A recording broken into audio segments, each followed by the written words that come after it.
Ce dimanche 14 mars, alors que Valérie Trierweiler était invitée dans l'émission Les Enfants de la télé, Laurent Ruquier a demandé à ses convives quelle était l'erreur qu'il regrettait le plus.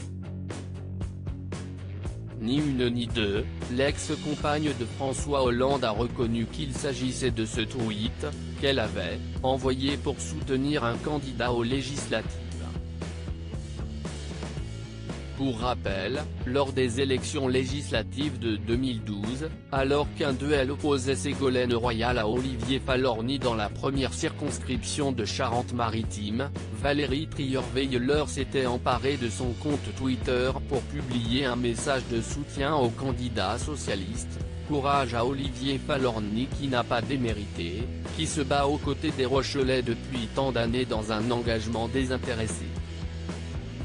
Problème, alors en couple avec François Hollande qui a été élu chef de l'État un mois plus tôt, Valérie Trierweiler fait voler en éclats la neutralité de son conjoint.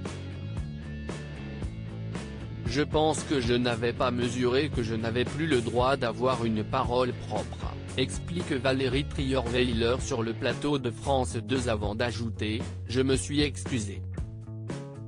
J'ai fait toutes les contritions possibles.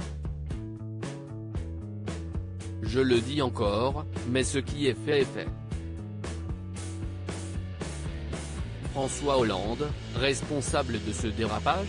Pour Anna Cabana et Anne Rosencher, autrices du livre Entre deux feux qui explore les dessous du trio Hollande-Royal-Trierweiler, cela ne fait aucun doute, François Hollande a sa part de responsabilité dans cette affaire.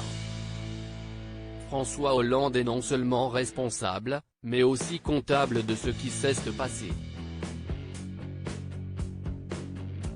Valérie Trierweiler a dérapé parce qu'elle s'est sentie poussée à bout, à tort ou à raison, par les évitements du président. Il lui avait fait la promesse de ne pas s'engager dans la campagne de Ségolène Royal, elle s'est sentie trahie, elle a réagi par instinct, pour le provoquer, expliquait Anna Cabana dans une interview accordée à Elle en 2012.